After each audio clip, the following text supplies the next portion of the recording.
Hamales Igap, artinya selamat pagi sahabat ragam. Ya, inilah salah satu bentuk kreativitas dari Arek Malang dalam berkomunikasi. Selain itu, Malang juga dikenal dengan banyaknya inovasi dan kreasi baik dari kuliner maupun wisata. Jika selama ini Malang terkenal dengan wisata Bromo dan buah apelnya, saat ini saya akan mengajak Anda untuk menikmati liburan di Malang dari sudut pandang yang berbeda.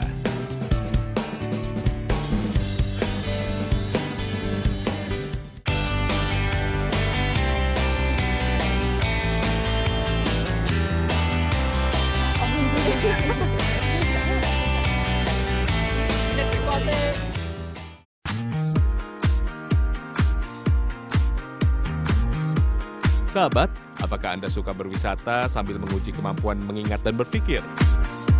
Nah, Kabupaten Malang memiliki wisata labirin di daerah Coban Rondo. Labirin seperti ini tentu pernah Anda lihat dalam film Maze Runner ataupun Harry Potter dalam seri Goblet of Fire. Sejatinya, labirin merupakan sebuah jalur yang rumit, berliku-liku serta memiliki banyak jalan buntu. Labirin Coban Rondo dibuat untuk menguji kemampuan pengunjung agar mampu menuju air mancur yang berada di tengah. Pada prakteknya, kita pasti akan sering menemui jalan buntu, malah akan semakin bingung dengan banyaknya jalur. Inilah letak keunikannya. Tak hanya untuk refreshing, dengan bermain labirin, kita dapat mengasah kemampuan otak kanan dan kiri guna menemukan jalan keluar. Jika Anda memang tersesat, tenang saja. Ada menara pengawas tepat di atas pintu masuk sehingga Anda dapat dibimbing menuju ke tengah labirin dan mencapai air terjun. Kalau Anda suka akan wisata yang penuh tantangan, labirin Coban Rondo ini patut untuk Anda coba. Permainan yang menarik, bukan?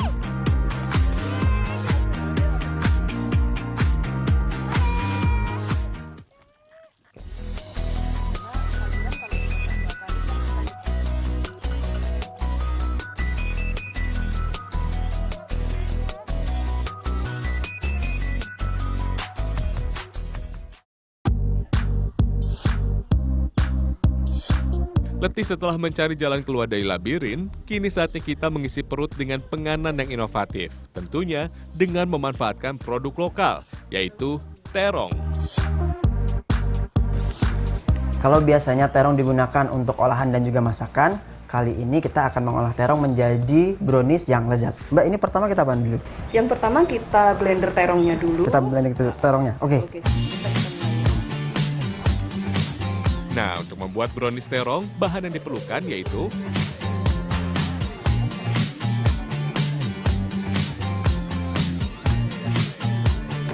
pertama, haluskan terong dengan cara di blender. Lalu kita buat adonan dengan mencampurkan telur dan gula pasir. Aduk hingga menjadi adonan, lalu tambahkan emulsifier. Aduk kembali hingga adonan mengembang. Setelah itu, masukkan terong yang telah dihaluskan, lalu tambahkan coklat bubuk yang telah dicampur dengan tepung terigu dan coklat cair. Aduk hingga semuanya tercampur dan adonan menjadi agak mengembang. Kemudian, adonan dituang ke dalam loyang untuk selanjutnya dikukus.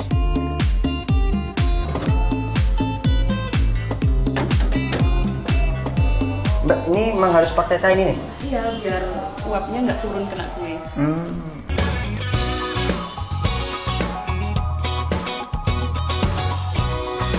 Setelah proses pengukusan selama 25 menit, brownies terong siap untuk diangkat.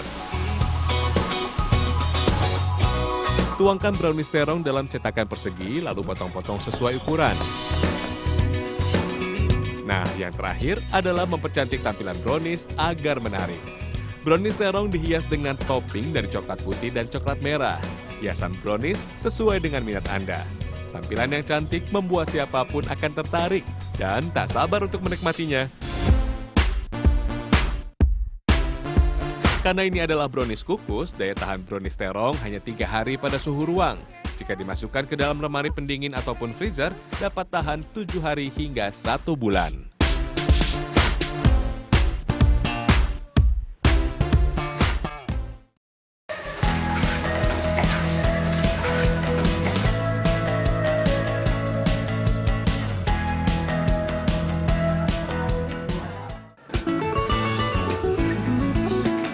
Nah, kalau tadi kreasi olahan dari terong, kini kita akan mengolah buah khas Malang dan Batu, yaitu apel. Kali ini kita akan mengolah apel menjadi masakan yang enak dan tentunya membuat Anda ketagihan. Inilah sambalado apel udang. Bahan-bahannya adalah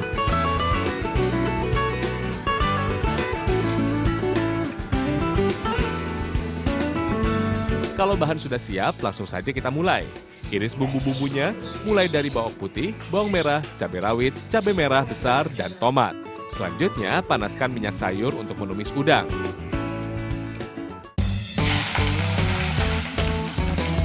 Tak perlu terlalu lama, jika sudah berubah warna, udang siap untuk diangkat dan tiriskan sebentar. Kemudian, tumis semua bumbu yang telah diiris tipis. Tambahkan terasi dan tomat, aduk hingga bumbu tercampur merata. Tak lupa, tambahkan gula dan merica secukupnya. Jika sudah tercium aromanya dan tomat mulai layu, api dapat dimatikan sejenak.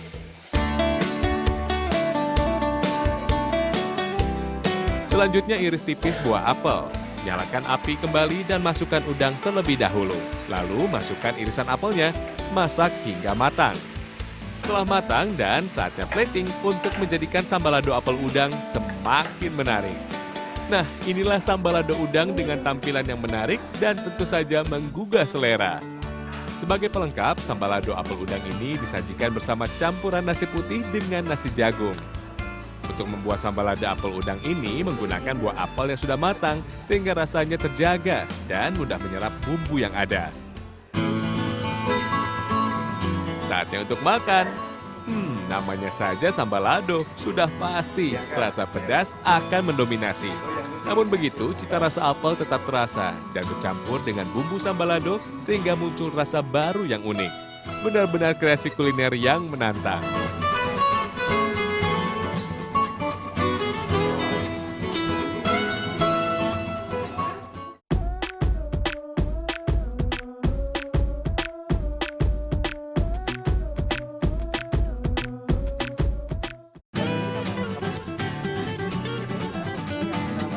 Satu lagi kreasi olahan dari Malang, yaitu rica-rica kalkun.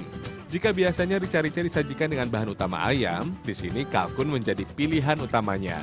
Meskipun sama-sama unggas, namun ayam dan kalkun memiliki cita rasa yang berbeda. Selain itu, kalkun memiliki daging lebih banyak daripada ayam. Kali ini, saya dan Chef Jay akan membuat rica-rica kalkun, sahabat ragam. Nah, langsung saja siapkan bahan-bahannya ya.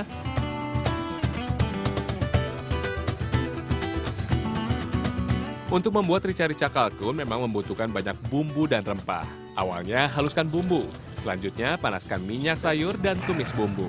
Jika bumbu telah tercium aroma harum, daging kalkun siap untuk dimasukkan. Ini bisa dimasukin kalkunnya, Bang? Sudah, Oke, siap. Aduk-aduk hingga bumbu tercampur ke dalam kalkun. Tak lupa tambahkan sedikit air agar bumbu meresap ke dalam daging kalkun.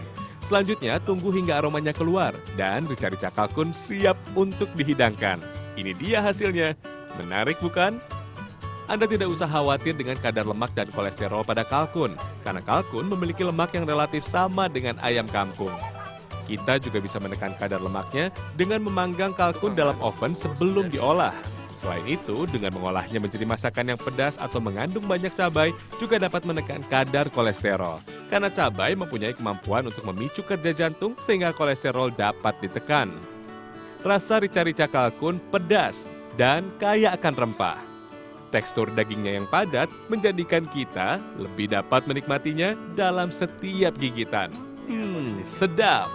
Menikmati santap siang dengan sajian rica-rica kalkun dan melihat suasana kota Malang dari ketinggian akan menjadi pengalaman tersendiri. Selamat mencoba!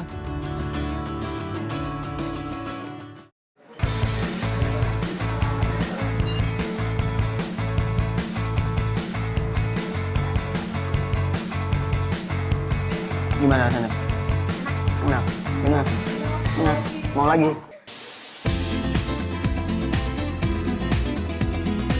Sahabat ragam, kali ini saya akan mengajak Anda untuk mencicipi kuliner yang sedang hits di kota Malang, sop sumsum Pak Kayin. Sop sumsum Pak Kayin ini memang sedang naik daun di Malang.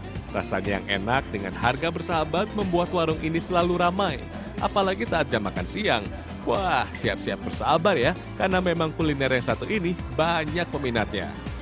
Satu porsi sop sumsum berisi satu tulang sapi besar, lengkap dengan sumsum dan tentunya kuah sop yang ada sedikit wortel serta sayuran lainnya. Dalam mengolah sop sumsum ini memang memerlukan proses perebusan berulang-ulang agar bumbu serta kaldu dapat meresap. Ada 3 menu yang ditawarkan di sini, sop sumsum biasa, istimewa, dan super. Yang membedakannya adalah ukuran dari tulangnya. Tentu saja, untuk yang super, ukuran tulangnya jumbo dan memiliki sumsum yang banyak untuk Anda nikmati. Nah, ini dia sop sumsum sapi. Nah, cara nikmatinya seperti ini. Meskipun letaknya berada di dalam gang, konsep rumah makan ini cukup unik. Pada setiap dinding terdapat tulisan manfaat dan tutorial mengkonsumsi sop sumsum. Sehingga kita tidak hanya menikmati kelezatan sumsum saja, tapi juga mendapat informasi yang menarik. Nah, kalau Anda ingin menikmati sop sumsum ini, sebaiknya datang lebih pagi ya, agar tidak kehabisan. Tunggu apa lagi? Pastikan Anda mampir dan menikmati sop sumsum yang pertama ada di Malang ini.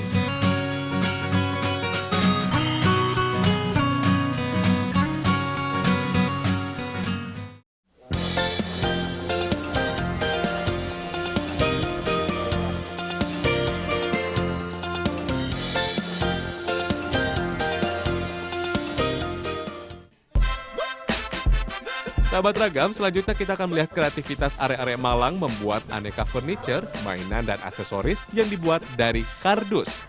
Biasanya furniture menggunakan bahan kayu ataupun serbuk kayu yang dipadatkan. Nah, di sini menggunakan kardus yang dapat diolah menjadi beragam aksesoris hingga furniture yang multifungsi. Bahan yang diperlukan hanya lembaran kardus, ballpoint, penggaris, dan cutter.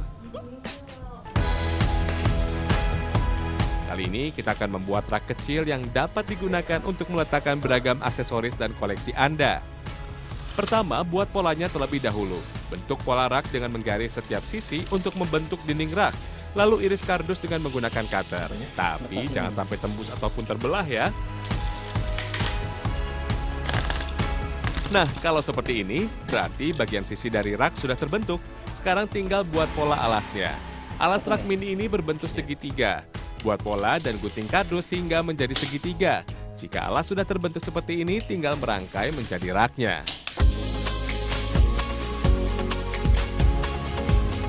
Rangkai semua bagian sisi dan alas menjadi rak mini. Jika perlu, rekatkan dengan menggunakan lem. Dan seperti inilah bentuk rak mini dari kardus. Dengan desain minimalis, rak mini ini akan mempercantik ruangan Anda. Ternyata tidak hanya rak mini seperti ini yang dapat dikreasikan dari kardus. Ada mainan mobil-mobilan, sepeda motor, bahkan aneka rak lain memiliki model yang unik. Untuk setiap produk memang menggunakan tipe kardus yang berbeda-beda. Untuk tipe produk yang kecil bisa menggunakan kardus bekas dari mie instan ataupun dari air mineral. Sedangkan untuk produk yang lebih besar dan memerlukan bentuk yang kokoh, harus menggunakan kardus bekas lemari pendingin ataupun rokok. Kisaran harga produk dari kardus bekas ini dimulai dari puluhan ribu untuk miniatur mobil hingga jutaan rupiah untuk furniture lemari besar dan aneka aksesoris. Wow, ternyata kreativitas mengolah kardus bekas dapat menciptakan lapangan pekerjaan baru dan memberikan nilai jual yang tinggi.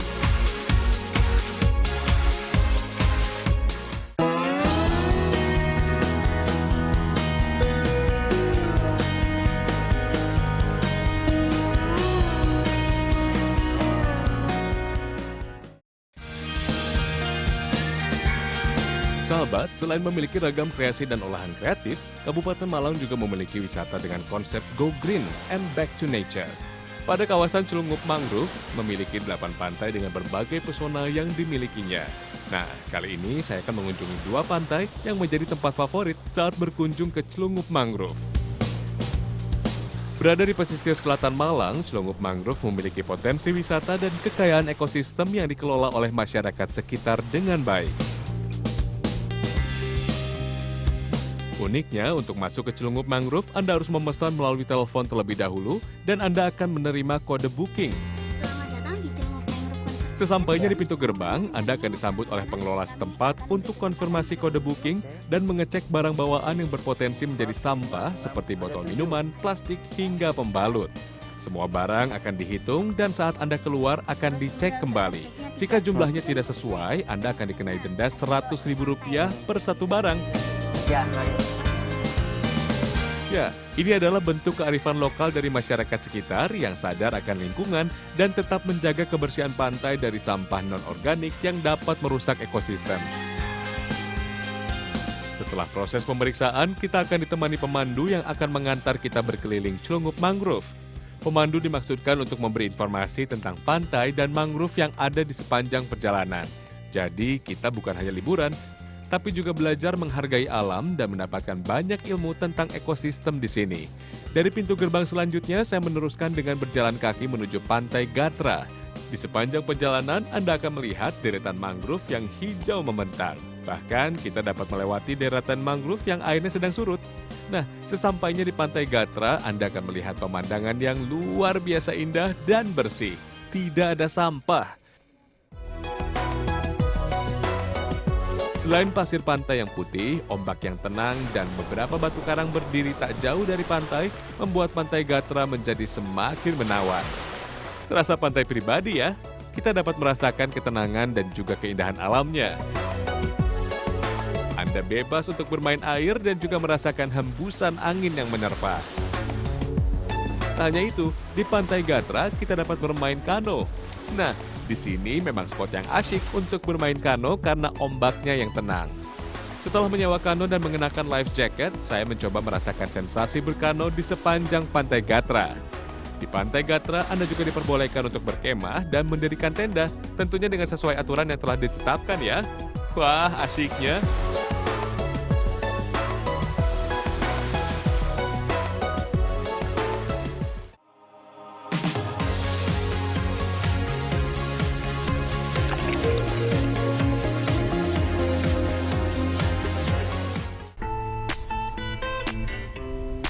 Puas menikmati keindahan dari Pantai Gatra, saya bergeser menuju Pantai Tiga Warna yang menjadi favorit pengunjung. Dari Pantai Gatra menuju Pantai Tiga Warna, kita akan menempuh perjalanan selama 30 menit berjalan kaki dan melewati kawasan mangrove dan konservasi yang masih hijau. Rasa lelah karena perjalanan yang cukup jauh akan terbayarkan saat Anda sampai di Pantai Tiga Warna.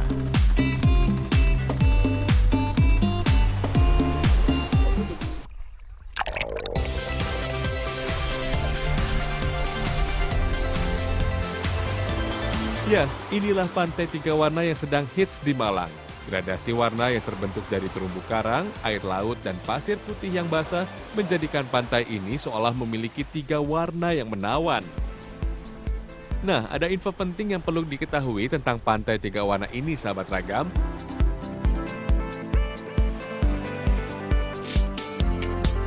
Pak, yang jadi keunikan dari Pantai Tiga Warna ini apa ya? Ya, kalau di ini keunikannya setiap hari Kamis kami libur kunjungan, Mas. Oh, Kamis libur kunjungan? Iya, betul. Karena? Setiap hari Kamis kami libur kunjungan. Karena kru kami mengadakan kerja bakti. Oh. Ya, bersih-bersih pantai, bersih-bersih jalan, dan juga mangrove, hutan, dan penanaman. Oh. Ini kita bisa di sini apa ya? Snorkeling bisa? Ini kawasan memang kawasan snorkeling. Oh. Terutamanya memang di sini kawasan terumbu karang yang bisa menimbulkan degradasi 3 warnanya itu sendiri. Di situ ya? Iya, di situ bisa untuk snorkeling.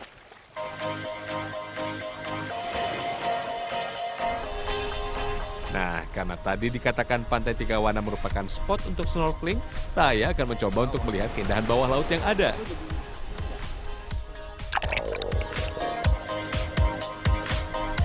Terumbu karang yang ada di sini memang sedang bertumbuh dan sedang dalam proses membentuk ekosistem laut yang akan menarik banyak ikan. Meski demikian, keseruan snorkeling di Pantai Tiga Warna memang sungguh asyik dan menjadi pengalaman tersendiri untuk Anda. Nah, sahabat Ragam, bagi Anda yang ingin berkunjung ke sini, jangan kotori pantai dengan sampah ya. Liburan kali ini tak hanya memberikan kesegaran pikiran, namun juga menambah wawasan betapa pentingnya keseimbangan alam sekitar kita. Sahabat Ragam, jangan beranjak dahulu dari televisi Anda ya, karena Ragam Indonesia masih akan hadir untuk memberikan informasi yang unik dan menarik lainnya. Tetap di Ragam Indonesia.